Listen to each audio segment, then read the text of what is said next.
The Oktoberfest is synonymous with beer for most people, yet half of the fairgrounds consists of roller coasters, kiddie cars, and shooting galleries, and what might possibly be the world's last attraction of its kind, a flea circus. Welcome to Expat Chatter. This is Brenda Arnold. Summer is over. In Munich, there's a sure way to recognize that fall has arrived. From one day to the next, men exchange their shorts for lederhosen and women doff their jeans for dirndls. It's Oktoberfest. I'm strolling through the festival grounds with my high school friend Susan and her husband Bill, who thought the main attraction would be the beer tents. That is, until I tell them about something far more intriguing. Most people can't find it, I hinted, and no one ever believes it until they see it themselves. Once I made the mistake of going to the beer tents first, and then couldn't find it in my foggy condition among the throngs of people and stands. "Are you kidding?" says Susan when I tell her about this attraction. I recognized the familiar expression of disbelief on her face. She'd heard about this somewhere, maybe in an O. Henry story, or was it Charles Dickens? But they don't really exist, do they? Yes, they do. And that's exactly where we're headed. To the flea circus. My first visit to the circus made me an instant convert. You haven't lived until you've seen a tiny bug pull a minuscule carriage in a circle. I've since made it my mission to take any and all people who visit me to this unique attraction. The chuckles of disbelief no longer faze me. See for yourselves, I say, and chuckle no more. I long ago gave up describing it, and just take people there whether they want to go or not. We won't get a seat in a beer tent, I warn. It's a beautiful day, so there will be a lot of people. We walk into the Spatenbräu tent, run by the brewery of the same name. It's our lucky day. The tent is just 2/3 full. On a bench enjoying a beer, I look around. Each tent holds tens of thousands of people and would not be complete without an oompa band. In the evening, when the crowds get increasingly raucous and inebriated, people start to sing along to the music. There's a standard set of Oktoberfest songs that all the Germans know. Tourists catch on fast, and in no time the whole crowd is singing and swaying. Susan doesn't want beer and struggles to hear what else the waiter has to offer. The old man across from her taps his beer mug and points to the paper ring around the handle that says alkoholfrei, alcohol-free.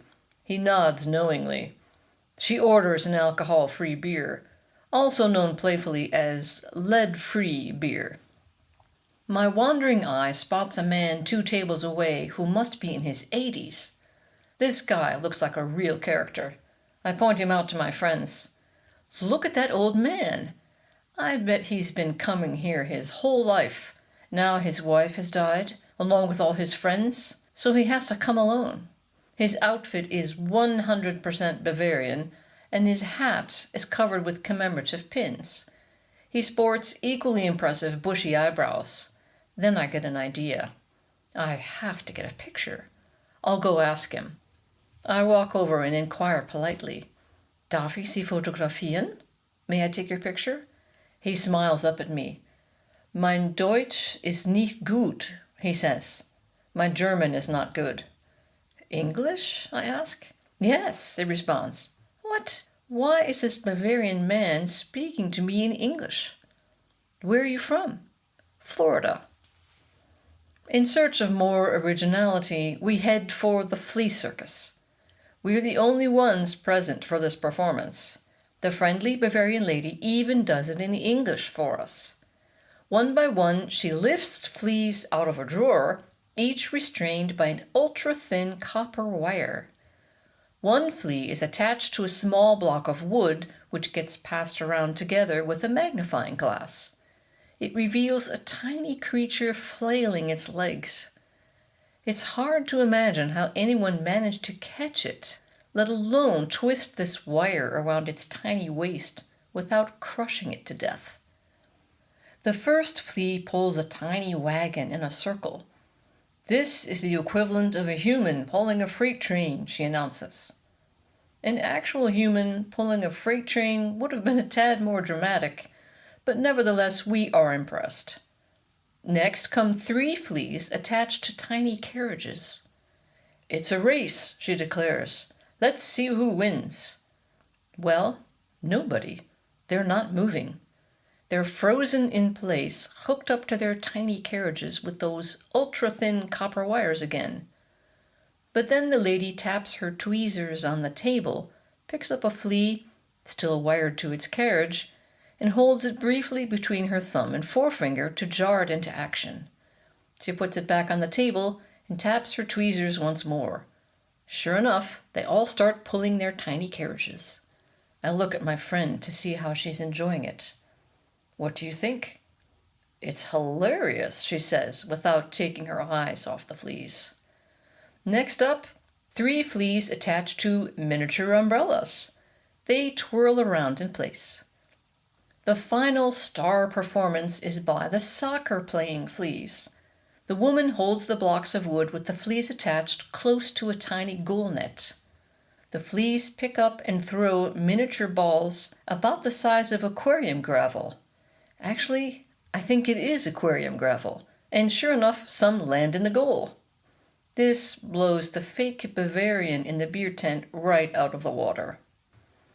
The highlight of the day behind us, we leave the tent and encounter a wagon, but this one is drawn by something somewhat bigger than a flea, namely a Clydesdale horse. Even though beer is piped underground into the tents, breweries still cart barrels to the fairgrounds with horse-drawn wagons for show, as a throwback to the early days of the Oktoberfest. These magnificent draft horses, draped in the colors of the brewery, often stand around on the fairgrounds with their master and are a popular subject of photos with tourists. Time to go. We board the Goetheplatz U-Bahn train, jostling for space with people carrying plastic flowers and stuffed animals that they won at the shooting gallery. Kids hold strings with shiny aluminum helium balloons decorated with Disney characters, unicorns, or teddy bears. The later it is, the drunker they get.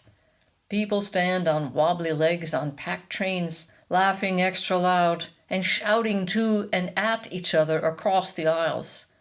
Their breath reeks of beer as they munch the last of their sugar-coated almonds from a paper bag, offering them to fellow passengers. But it's the Oktoberfest. No matter how loud or boisterous the revelers, nobody cares. It's all in good fun. I didn't win any plastic flowers, but my quest to tell the world about what may be the world's last flea circus scored a victory. In just 2 weeks, the huge fairgrounds will once again be deserted. Tourists will be replaced by scores of workers who will disassemble the giant tents, rides, and concession stands, load it all up onto huge flatbed trucks, and whisk it all away to storage. They leave behind a giant empty oval.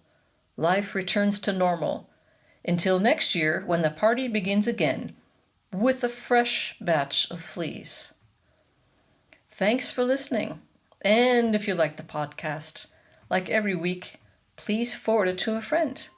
Thanks, and see you next time.